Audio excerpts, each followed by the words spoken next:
Hey guys, welcome to another episode of Let's Talk Shop with Hops, and today I'm drinking a Valley View Vanilla Porter by Wichita Brewing Company.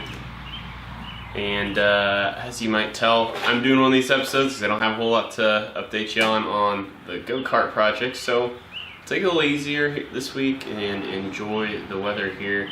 Do a little beer review, and I'll try to catch you up on what's going on around the garage.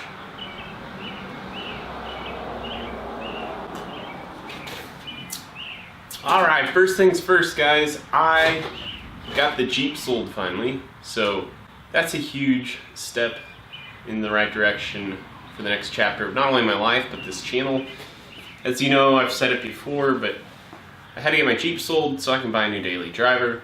When I get a new daily driver, then I will allow myself to buy a project car. However, I do have some crazy stuff going on in my life here coming up in May. I would suspect mid-June is probably the earliest I would get a project car, but you never know. We shall see.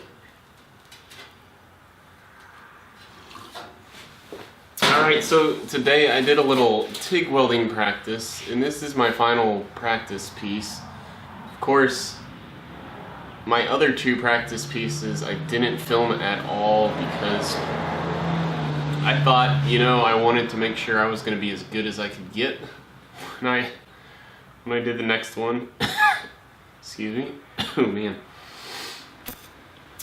But wouldn't you know it, by the time I got to the last time and I did start recording, I ran out of argon for the TIG welder. So that was disappointing, but I suppose it helped keep me in check, not spending too much time out here in the garage, honestly. As I need to spend some time with the wife, of course. So there's that.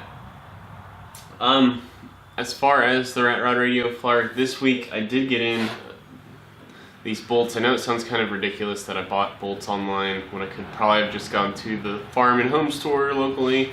However, I just know that these work for exactly what I want to do.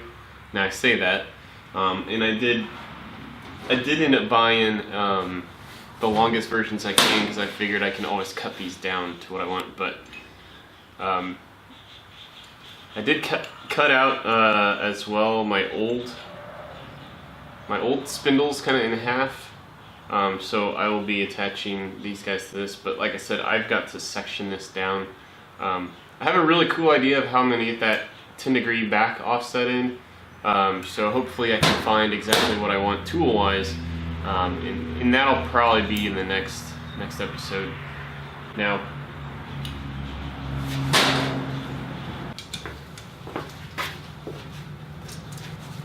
so one of the reasons why I was practicing TIG welding was because that's probably how I'm going to weld these together, and also I told you about me cutting apart my old spindles.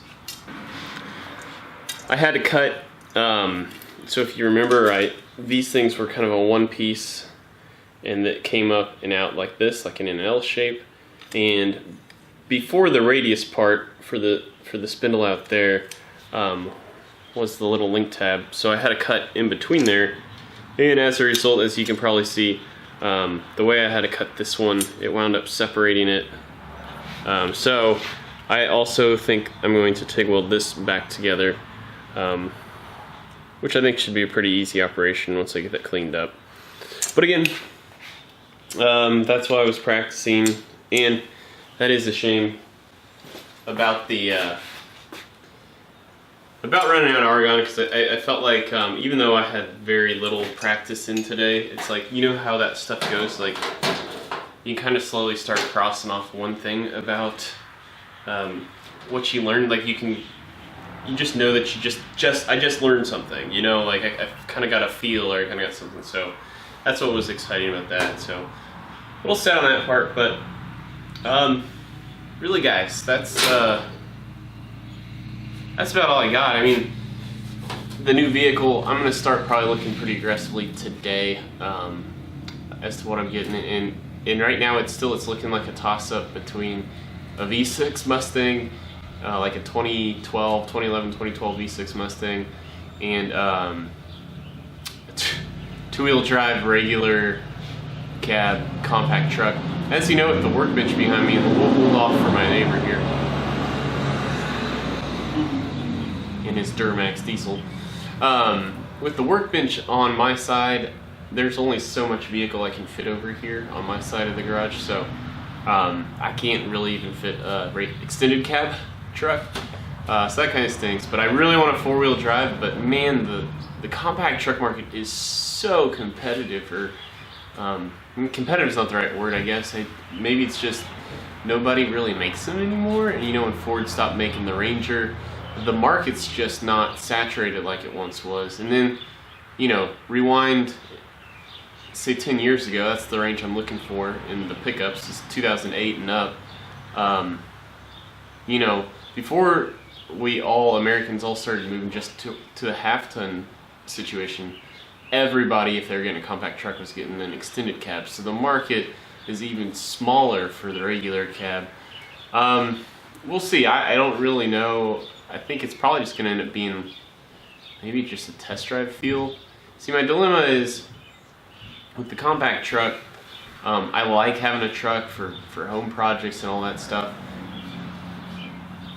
And since I'm getting a project vehicle, I would rather have the compact truck so I can use that for a parts runner. And then I'd rather, for a project vehicle, be doing a car, like a V8 two-wheel drive, rear-wheel drive car.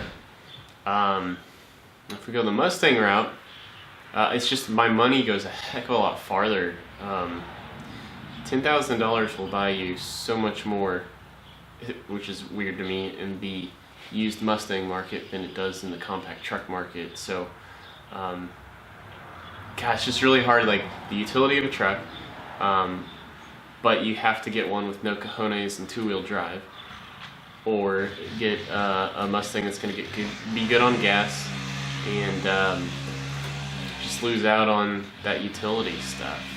I mean, I don't do a whole lot of yard or home projects, but still, you know, when you need it, you like it. So we'll see. Only time will tell. You guys you'll know before too long. That being said, my beer review on the vanilla porter. So I like brown ales, porters, bocks, and stouts is generally what I go for when I try out new beers. This one, however, has got a little bit of a bitter finish to it. I did get this out of a sampler pack from Wichita Brewing Company. And of these, I think it's well established.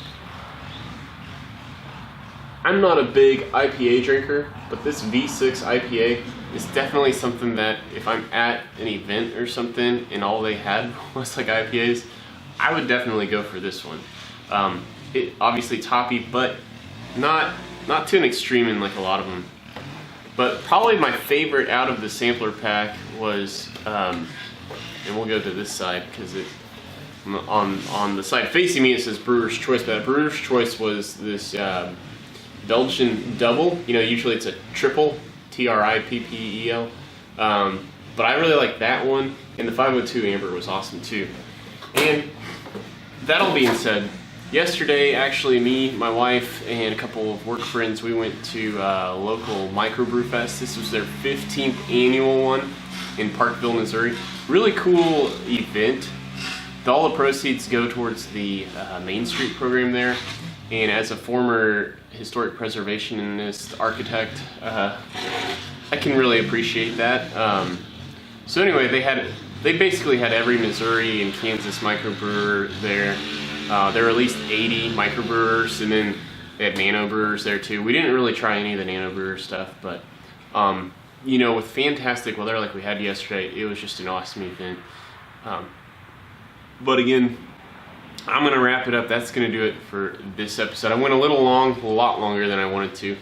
So that'll do it for this episode of Let's Talk Shop with Hops. Until next time, peace out.